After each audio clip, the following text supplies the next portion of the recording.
由于上一集分析了穿越时空旅人谢尔盖故事中提及自己也曾遇到时空错乱的故事，所以今天就来聊聊我个人平凡的现实生活中发生的事件。这个类似人们传说的平行宇宙事件，看似没什么，但是就是令人百思不得其解，让人想不透。大约在1-2年前的某一天早晨，当时我是个每天一大早就要赶上班打卡的上班族。相信所有不管上什么班的人，大部分的人都得遵守准时上班这回事。而当了20多年的上班族，准时上班打卡是一件在心中很重要而且很有压力的事情。如果迟到了，会被扣1000元全勤奖金，而且也会影响年度调薪。而我是个非常在乎被扣钱扣绩效的人，所以我手机跟闹钟都同时会设定着上班起床的时间。每个需要上班的早晨都是战战兢兢的。这一天我一如往常地边打哈欠边听着令人讨厌此起彼落的双闹钟声中起床。而我因为脸很容易流汗，所以每天早上出门我都不会花任何时间弄脸。因为不管是化妆或者只是在脸上涂上隔离 BB 霜，都会让我在赶上班快步走的时候因汗流满面而妆化得一塌糊涂。所以我一直都习惯进到办公室，再把我放在抽屉里的保湿霜跟隔离霜拿出来涂抹。所以早上从床上起床，我只要喝水并且换好昨晚预先准备好的衣服，通常15分钟内就可以搞定出门上班。而我通常是8点半上班，打卡时间数字最晚必须是8点30分以前完成，超过1秒钟也算是迟到。这个上班时间，我从家里到办公室的距离通常应该要7点40分以前出门。若是有不小心摸一下鱼，最晚也不能超过7点45分，否则就会有迟到的风险。而我从家门口出门后，走到路口，公园有一个大时钟，我每天路过时一定会再看一下这个时钟。如果时钟的时间停在7点45分，就代表我很 safe。如果看到时钟是7点50分，那就代表我得快马加鞭了。从这个安全时间点过了马路，我得等公车买早餐，但是我可以搭的公车班次很多，而且很好等。而这天早上，我不慌不忙地准备上班去。出门前看了家里客厅的时钟7点40分，就优雅地出门上班去。但是经过公园的时钟，看到的时间竟然是8点。不对啊，不对，我早上明明没上大号啊。我今天准备得很顺畅就出门了。若是早上摸鱼还摸了15分钟，那将会是非常有感的。那15分钟到哪里去了呢？一定是路口时钟坏了。但是心里又觉得不太妙，因为路口的时钟明明是吃太阳能的呀。数十年来我从来没看它慢过。于是我赶快从包包拿手机出来确认时间，看竟然真的已经8点01分了。于是我什么都没办法多想，只是一味地往前狂奔，心想着如果等一下到公车站，而公车刚好路过等我上车，并且不要买早餐，而且下车再死命地冲的话，或许可以勉强赶上8点29分又59秒。接下来一切如我预算的，一到公车站，公车真的就在那等我跳上车。而当我按照计划冲进办公室时，我全身暴汗。我打卡时间刚刚好8点30分，打完卡过了几秒就跳8点31，哇，真是吓死姐姐了。接着我全身汗如雨下，心脏剧烈地跳着，看我多拼命啊！然而边开机，我心里还一直在那里碎念，好想吃蛋饼跟豆浆说。接着就在心里暗骂着，干，那15分钟到哪里去了？我一定要找出来。先插一下话，不知道观众有没有听过经过捷运南港展览馆站的故事？有某位民众说，在车厢内看时间是8点30分，结果出了车厢，手机时间瞬间变成9点31分。此时战战兢兢的上班族就会吓得屁滚尿流，赶紧打电话跟主管瞎编个迟到的理由。但是一出捷运站，时间又变回8点35分。这个吓死可怜上班族的故事已经在网上传开，有 YouTuber 去实验，果真如此，令人歘得要死。但是那是每个人都一样，而且听说那好像是捷运站的某个区域有基地台被设定成日本时间，所以才会经过某个区块时一整个差了1小时。怎么会突然跑到日本时间啦？这已经够瞎了。但是我的 case 完全不能套用这个案例就有办法说得通，而且我家路口公园的时钟是有指针在跑的，不是跳数字的，跟南港展览馆捷运站的状况完全不一样。所以我不甘心，我一定要找出答案。然而此时我想到的答案其实很简单，出门前我有看客厅的时钟一眼啊，不就是客厅的时钟没电了，所以慢了。是我想太多了。但是不对呀，我记得我才刚换电池没多久呀，而且时钟通常不是还挺省电的。而且重点当天出门我并没有耽误到时间。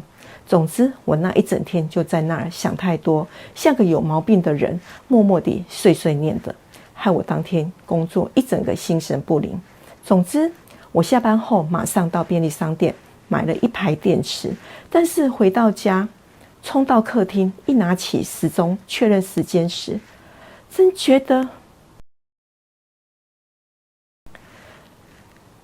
客厅时钟的时间根本就跟中原标准时间1分不差的。早上起床在床头就同时对了手机跟闹钟的时间，两者相符一致。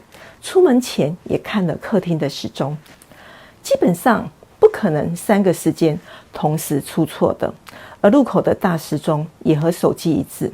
这下真的让我懵了。所以我的 case 是真真切切消失了15分钟，但是重点为什么会发生这种现象？科学原理是什么？如果网友们遇到会怎么思考？误入平行时空了吗？是不是有另一个平行宇宙，有另一个我不小心碰撞交错而短暂互换一下身份呢？然而这次我会如此敏感，也是因为正好卡到赶上班的时间。不知道有没有人也遇到过类似的情境。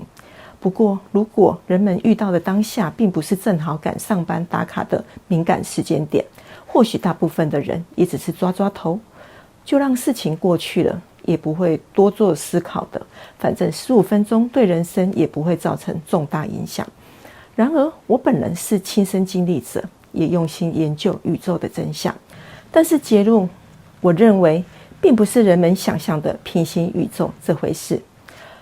这种遭遇我个人的解读是，你或我都是隶属于3次元空间，但是在人间活动时不小心与高度空间的灵体擦身而过，而高次元的时间感模式较为高速，于是当2种不同的时间感不小心碰撞到，就会产生时差。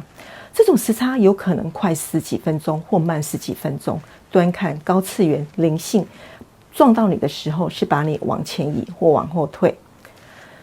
就像你把一只行走中的小蚂蚁往后移，它一定会很吃惊，这段路刚才不是明明走过了，却又再重新耗大量的体力重走一遍。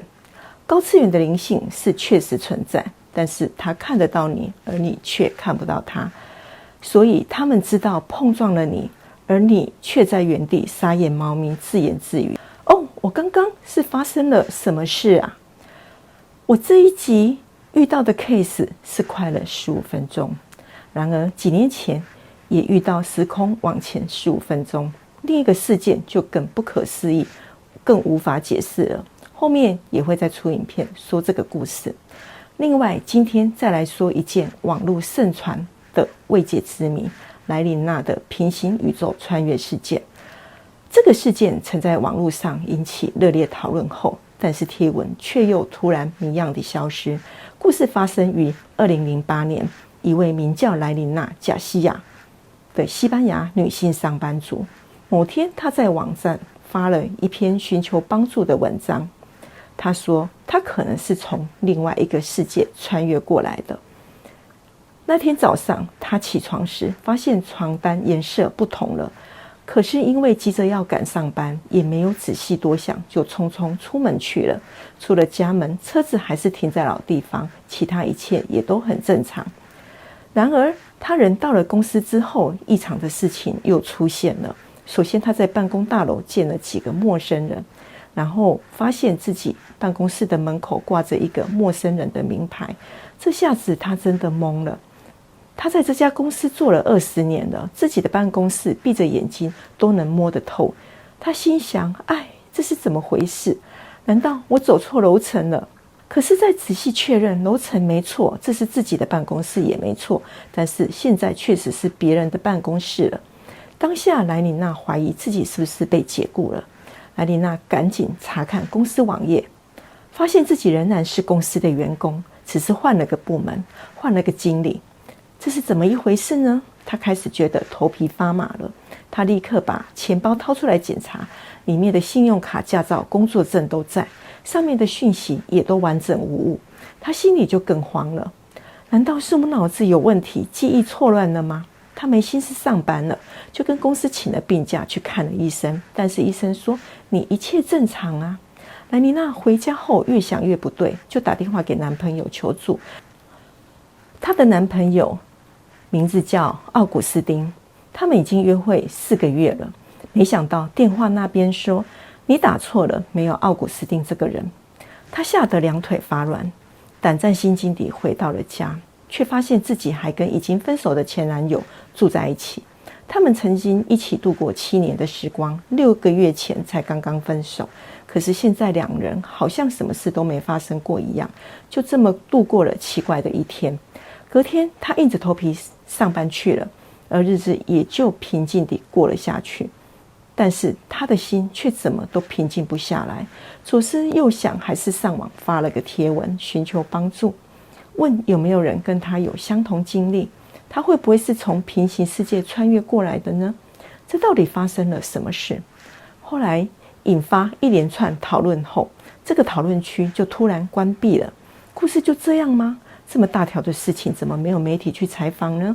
这可是2008年发生的事呀，这已经是媒体资讯爆炸的年代呀。有别于乌克兰时空旅人谢尔盖穿越事件，有警方和媒体关注，而莱琳娜的案子为什么没有记者再去访问他办公室的人，确认他讲的话是真的是假的？莱琳娜的亲人怎么说呢？难道都没有记者去追究？除非真相的背后没什么好报道的，否则这个地球的记者明明都很喜欢挖掘内幕啊。这个案件依照外观显示，莱琳娜的问题点可能不是宇宙发生的问题，而是莱琳娜的身体可能出了状况。人类存在着一种疾病，会让人某部分的记忆突然消失得无影无踪，而且如果自己不认为自己有病，记忆体还会持续消失，使病情更加恶化。刚发病时，病患会觉得自己很正常，而周遭的人都很奇怪。莱琳娜看起来很像一种突发性的记忆丧失症。如果这种假设是真的，那么所有发生的事情就很好解释了。为什么一觉醒来床单颜色会和昨晚睡前不一样？因为昨晚可能是好几个月前的记忆了，床单也可能买过新的，但是脑中的记忆体宕机了。为什么办公室座位不是自己的？为什么自己被换了部门？又为什么办公室多了好几个陌生人？因为他可能被轮调过部门了。在一家公司做了将近20年，部门轮调是再正常不过的事了。而办公室的陌生人，当然就是公司有招募新进员工。为什么医生说他的身体一切正常啊？因为莱琳娜一开始发病时，语言表达方面看似都还很正常，医生一开始可能还没仔细深入检查，又或许莱琳娜应该挂神经内科或精神科，但是却挂了家医科，以至于发病初期没有被发现病灶。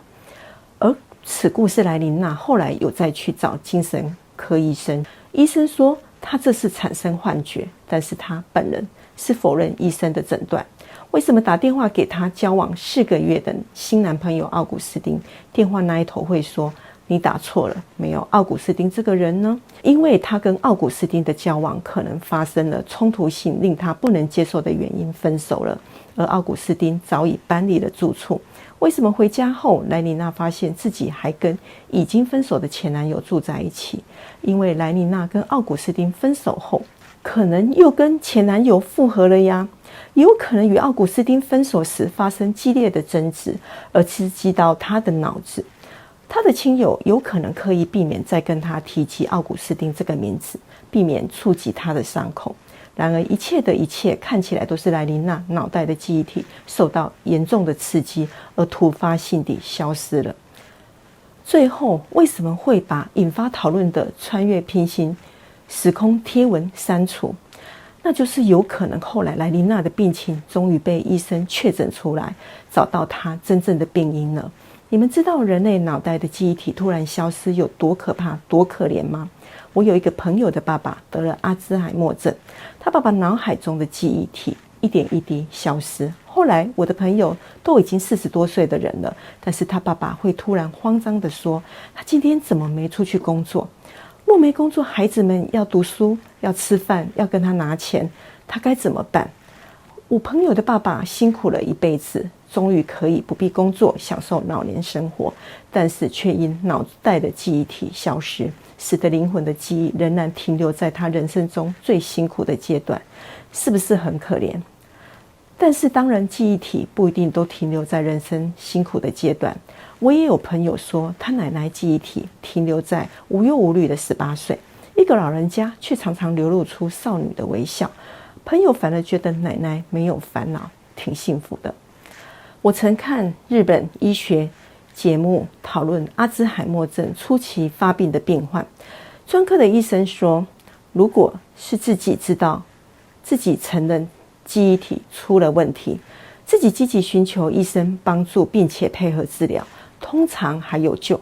但是病患如果完全不认为自己有问题，而是被家属强迫过来看病的人，通常后来病情就会无法控制，越来越恶化。故事中的莱琳娜是不是有点像生了这个病呢？今天的影片就到这里结束咯，拜拜。